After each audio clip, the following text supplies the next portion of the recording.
Sengol in another tweet with a crude use of a Bollywood villain character.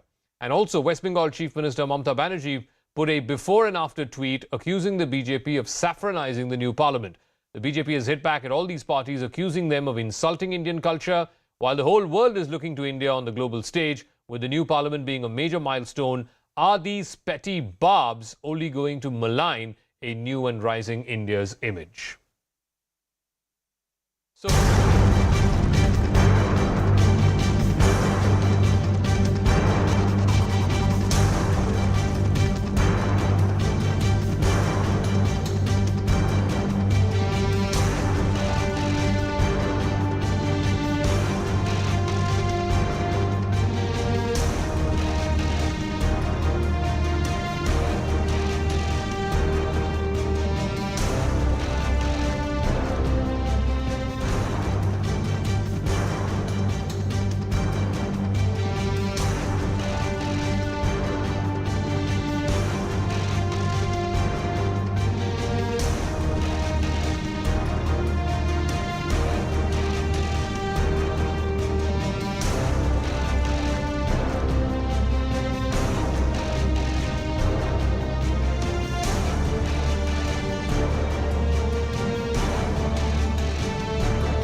this kind of pseudo-secular vote bank politics has driven them to not just opposing Prime Minister Modi, but in the name of opposing Prime Minister Modi, to oppose every aspect of Indian culture.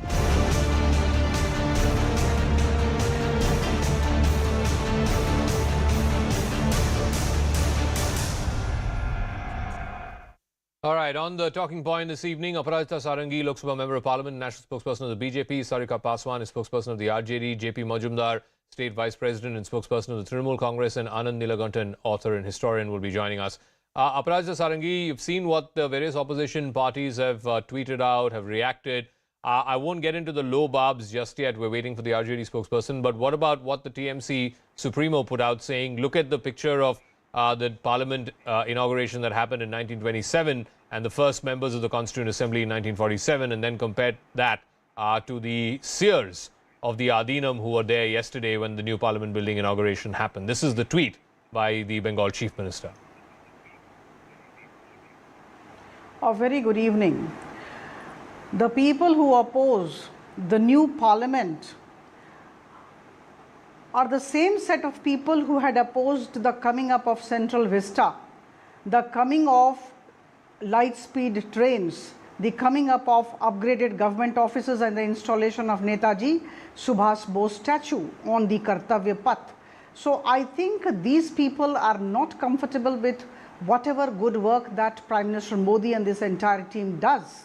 See, the fact remains that in July 2012, it was Madam Meera Kumar, the then speaker, who had written to the then Secretary, Housing and Urban Affairs, that she accorded approval for the construction of the new building of the Parliament, and that she gave top priority to it, and that the work should get started immediately.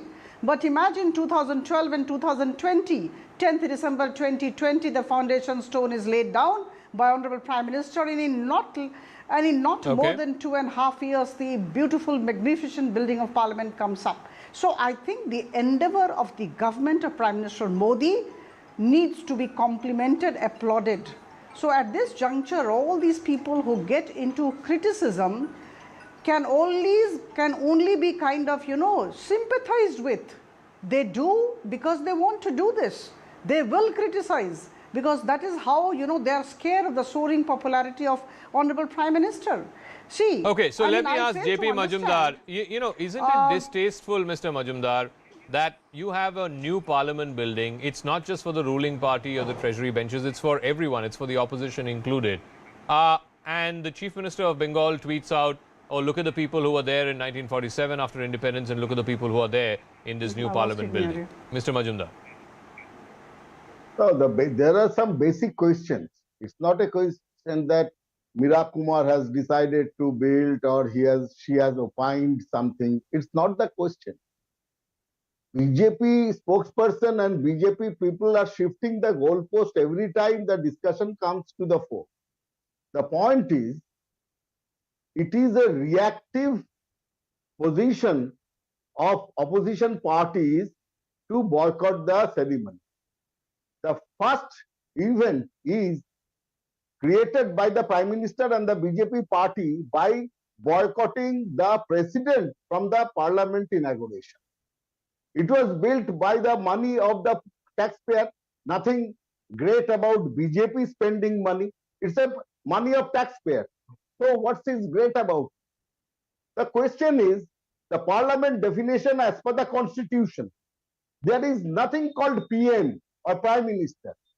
The three aspects is involved in the definition of Parliament in our valued Constitution, that is President, one Mr. upper house and one Majumdar, lower house. you're answering everything except the question I asked you. What was the need for this picture? I'm coming These are the to it. members after 1947 and this is the picture that was taken in 2023. Right. You listen, just. No, I don't have all the time in the world. Come to the point quickly, please. I know. You have got, less patience than me. Anyway, listen. The question is, this is the Parliament is the temple of democracy, not temple of either Jesus Christ or Shiva or Buddhism, or for that matter, it's a mosque. That you take together some of the monks and line up them and say Hindutva ka jai ho. The Parliament is not for that. The Constitution starts with very 4 words. Preamble starts with very 4 words. We, the people of India. It's not a sect. It's not a religion. That is why it is said that, see, this is the temple of democracy, not temple of any other kind. But Modi and these BJP people has forgotten that aspect. Okay. They want to saffronize, they want to make one particular religion or some part of it. So let me ask Anand is not Nilakandan, kingship. respond to this criticism that by having, Hindu rituals and the Sengol being given pride of place, all of the criticism from the TMC and other opposition parties is that you are now making this into almost like a religious state as opposed to, it's Parliament, it's a democratic enterprise, not something that's linked to one's faith. I think this is a very Western notion of secularism we are talking about. It is a very inclusive way in which India has always taken all religions, including atheism.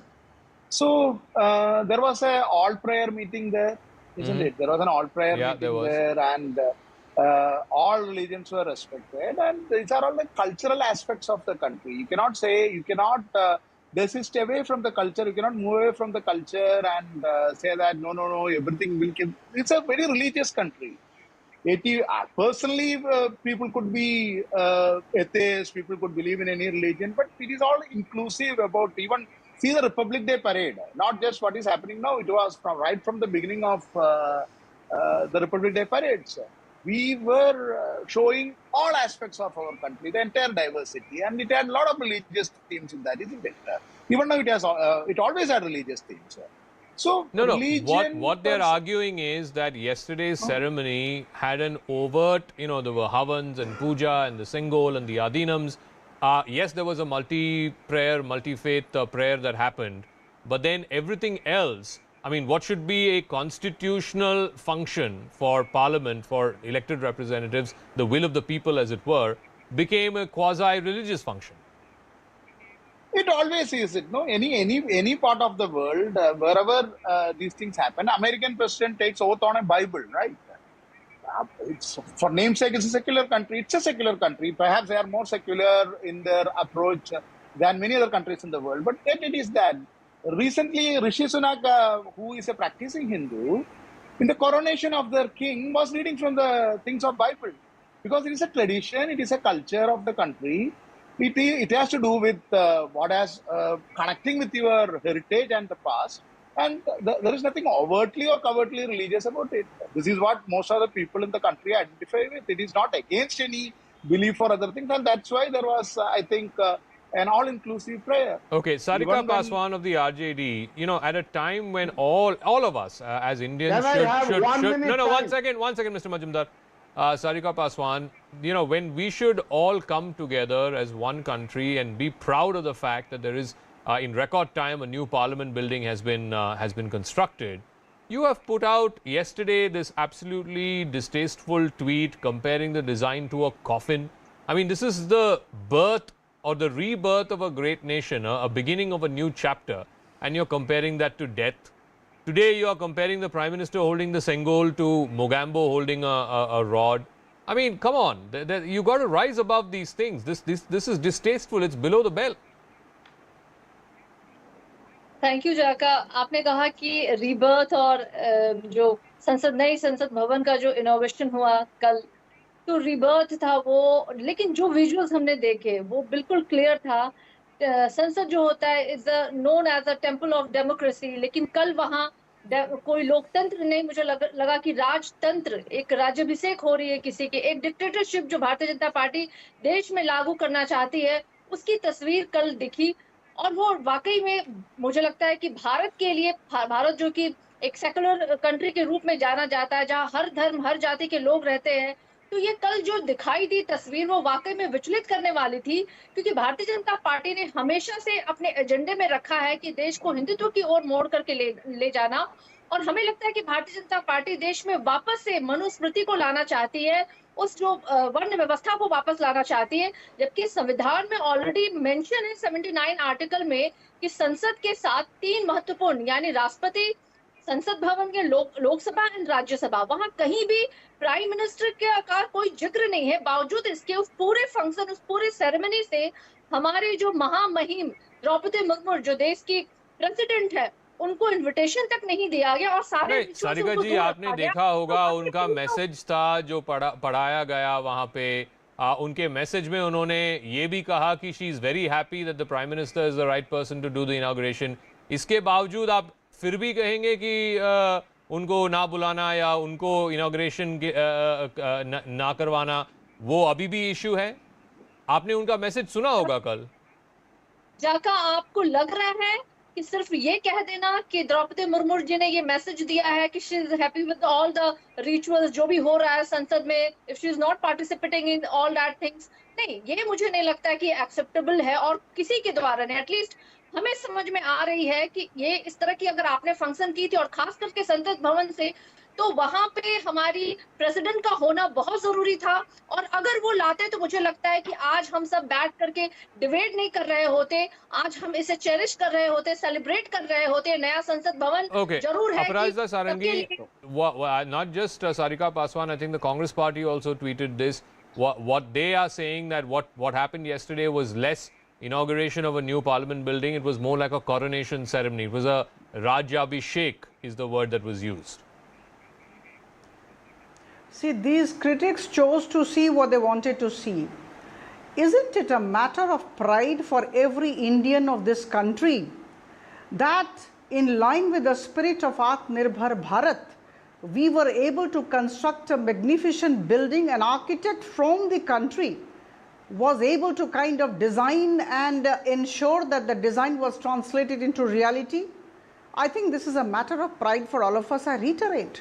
Now, these people do not want that the ghosts of Edwin Lutyens and Herbert Baker should be disturbed.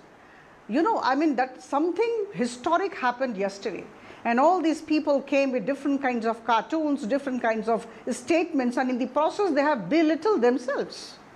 I think Prime Minister, with the right kind of policy and intent, thought of 2026 when the delimitation exercise would take place, and something which was already on the cards was actually translated into action. A beautiful building with 888 seats in Lok Sabha and 384 seats in Rajya Sabha has come up, and I think all of us need to be very proud of. As far as the President's presence is concerned, let me tell you very emphatically that these are the people who actually had boycotted the motion of thanks after her address in the joint session of Parliament. So I think these people, I don't think they have the locus standi or they have the moral authority to speak anything. You know, calling Mr. for Majumdar, you know, one of the the problems that you seem to have is that, you know, there is this disconnect What the BJP is claiming is you cannot go, as far as India's history is concerned, you can't just judge by the last 300 years of colonial rule. India is an ancient land, a civilizational land. There are cultural moorings, there are civilizational moorings, and you cannot, take that away just because we've had 300 years of colonial history. What the BJP is saying that they're doing is to take India back to its cultural and civilizational moorings, and yesterday was part of that. They're saying that the Sengol, for example, was discarded by Pandit Nehru. It was given to him on the eve of independence. The BJP's contention is it was discarded in a museum. It took the BJP and Mr. Modi after 75 years to give it back its rightful place right next to the Speaker's chair.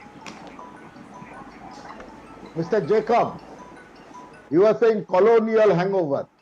I was amazed listening Mr. Neelkantham. He said, look at America, look at Britain, and now you are saying colonial hangover? Who are supporting it, they are suffering from colonial hangover. My question is, there is nothing that what the Indian history, several people will depict history several ways, but only guiding factor is our constitution of multi-party democracy by B.R. Ambedkar and some other wise men. That is our Bible, that is our Gita, that is our Tripitaka, that is our Quran. That is for multi-party democracy. If someday, after someday, when the joint session will be called, and then President will write a letter instead of appearing in the parliament, then I am very happy. No, Mr. Majumdar, you are saying that the Constitution is the holy book. We all agree. In what way was the Constitution violated yesterday? No, please explain. In what form or fashion was the Constitution violated yesterday? Yes, Constitution says anything revolving around parliament has two things. President is the must.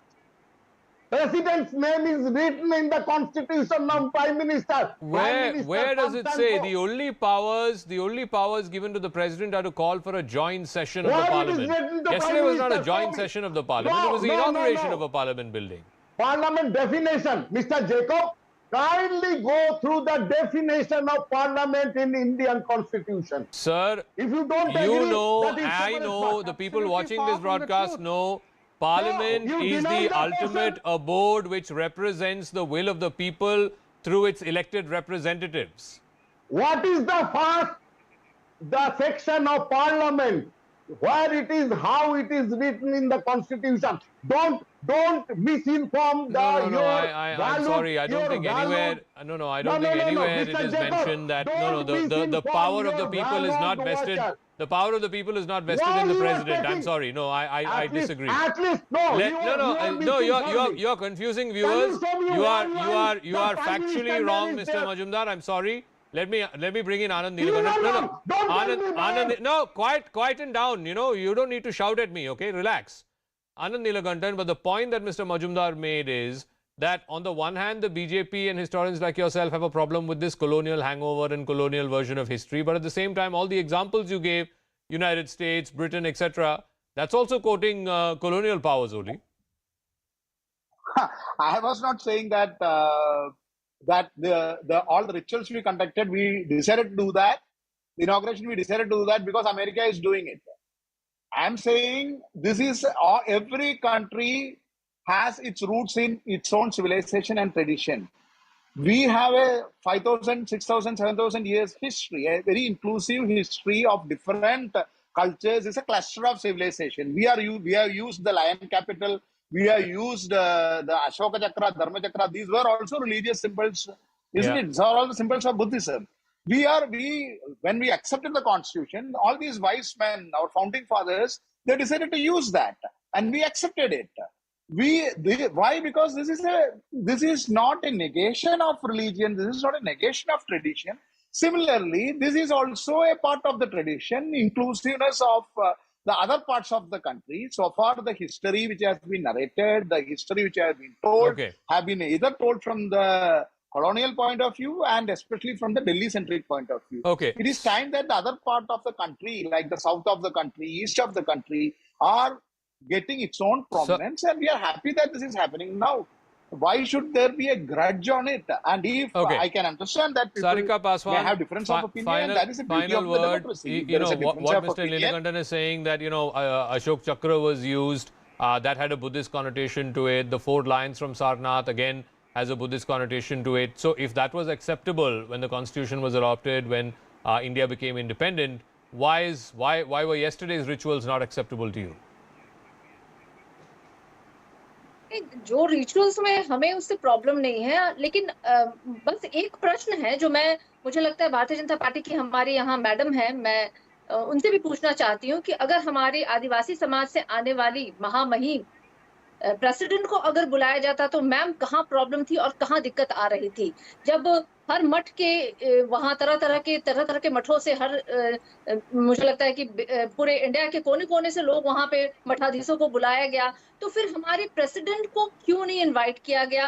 क्या सिर्फ इसलिए क्योंकि वो एक आदिवासी समाज से आती थी या सिर्फ इसलिए कि वो एक महिला थी? मतलब being a lady, I think हम सबको इसके लिए अपने वॉइस को रेज करनी चाहिए, क्योंकि All ये right, सिर्फ और we'll सिर्फ leave it at that. Sarika Paswan, Aparajita Sarangi, JP Majumdar, Anand Neelakantan. I'm completely out of time. But like I said, I think what has happened yesterday is a momentous occasion, the beginning of a new chapter, really, the inauguration of a new parliament building. All of us would have been better served, democracy would have been better served, if there were no such low blows that were taken by some opposition parties. But we'll see how this plays out. Thanks very much for tuning in. We'll catch you again tomorrow night. Same time. Bye.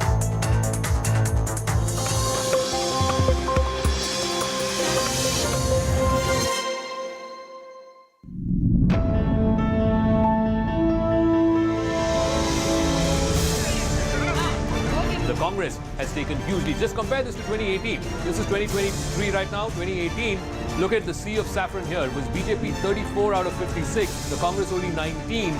But this time around in Karnataka, it's almost the opposite story. The counting has begun. We have got the first call. First one we are getting from Bellary City, constituency number 94, Zaka. The Reddy brothers, Somashekar Reddy of the BJP is fighting. His brother Gali Janardhan Reddy has formed his own party. Talking about Ramnagar. Assembly constituency has around 1.5 to 2 lakh voters. Yeah. Which means even if it is a voting percentage of 70 or 65, still it's a substantial number of votes which is yet to be counted.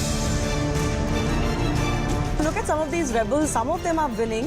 Yeah. For example, Lakshman Sawadi has won. And Jagdish Shettar was a former chief minister, 6 times sitting MLA from Hubli Dharwar Central. He's not winning. Congress has sent out the news, ladies and gentlemen, an update. The Congress has asked all its candidates to come to Bengaluru.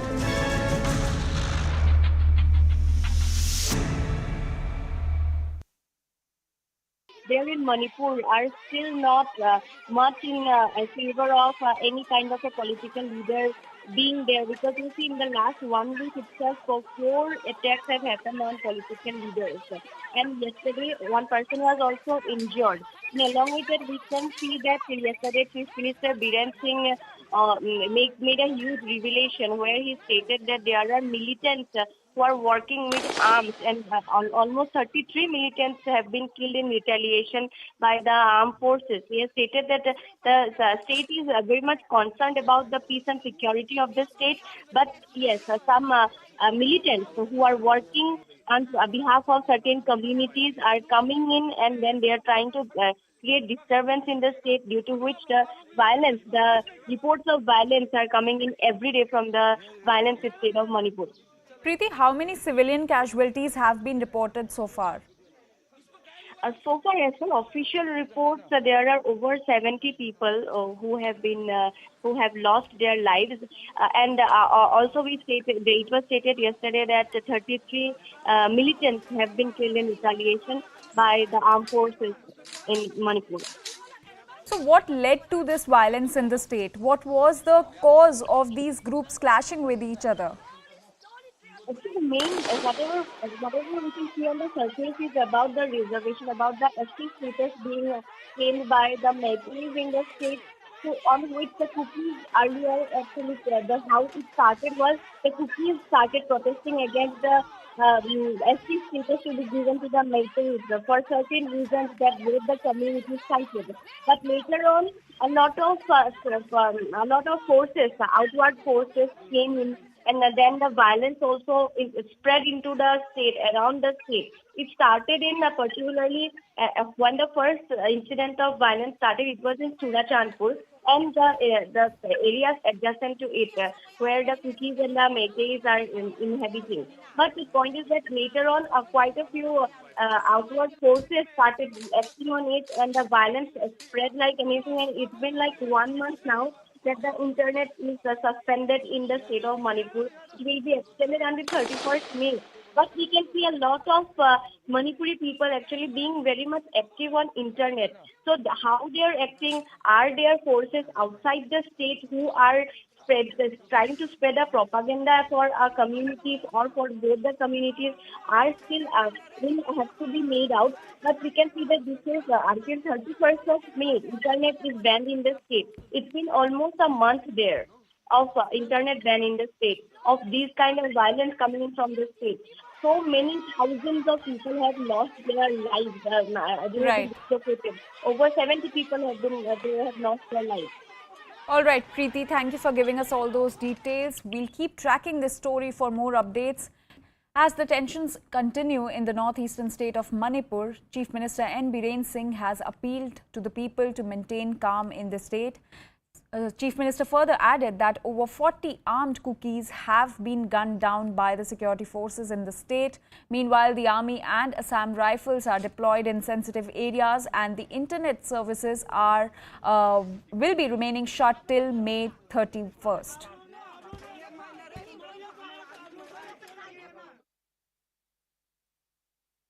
No, just mass combing operations along with the helicopter surveillance has started, and we're trying to find out the culprits, those militants who are attacking the civilians. Our Honorable Home Minister, Mr. Amit Shah ji, is coming to Manipur for the 3 days.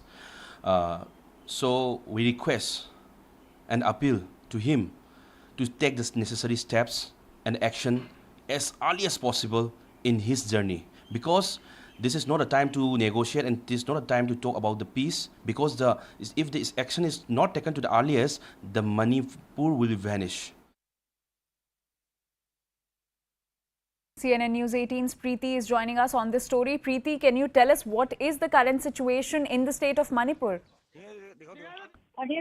There are fresh reports of violence coming in every day from the state of Manipur, the violence in the state of Manipur.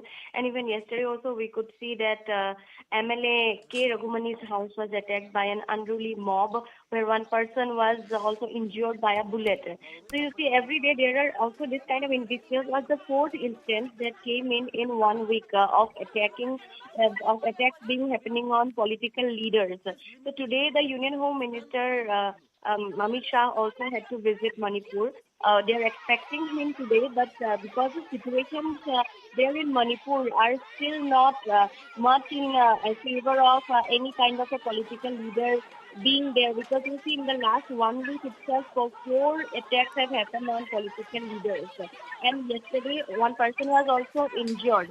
And along with that, we can see that yesterday Chief Minister Biren Singh made a huge revelation where he stated that there are militants who are working with arms, and almost 33 militants have been killed in retaliation by the armed forces. He has stated that the state is very much concerned about the peace and security of the state, but yes, some militants who are working on behalf of certain communities are coming in, and then they are trying to create this.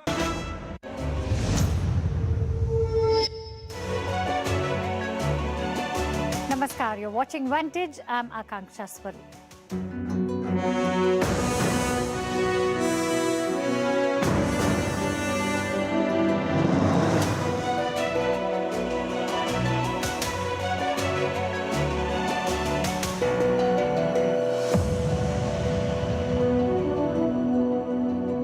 Ukraine has finally kicked off its counter-offensive. It isn't a big bang operation yet, at least not at the moment. Ukraine is conducting missile attacks, shaping operations designed to break the Russian defenses before an all-out attack. There's no room for mistakes. Kiev only gets one chance at this. If it fails, it could be forced to compromise on Russia's terms on the negotiating table. So what is Ukraine's game plan? Tonight, we'll get you the specifics. Also on the show, ahead of Prime Minister Modi's visit to the US, there's a call for India to join hands with the NATO should New Delhi go ahead. We'll tell you all about the proposal. China's Wuhan is naming and shaming borrowers to get their money back. And the water in the world's famous canals of Venice has suddenly turned green. The world is scratching their heads for an answer. All that and much more coming up in the next 60 minutes. I'm Akanksha Swaroop, filling in for Palki Sharma. First up, the headlines. Japan puts its missile defenses on alert. It comes after North Korea informed Tokyo of an upcoming satellite launch. Pyongyang says the launch will take place between 31st May and 11th June. Japan vows to shoot down any projectile threatening its territory. Kingmaker Bola Tinubu, sworn in as Nigeria's president. He succeeds Muhammadu Buhari, a former general who stepped down after 2 terms in office. Nigeria is Africa's most populous nation and is facing a sea of economic troubles.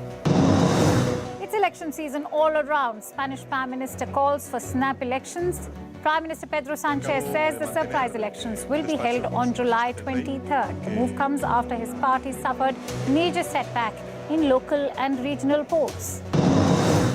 PricewaterhouseCoopers Australia places 9 partners on leave. It also overhauls its governance board. PwC Australia is under fire over the leak of confidential government tax plans. The Australian police have begun a criminal investigation into the matter. And Shanghai records its hottest May day in 100 years. The biggest Chinese city shatters the previous high by a full degree. Scientists say global warming is aggravating the adverse weather. Many countries are experiencing deadly heat waves with temperatures hitting record high.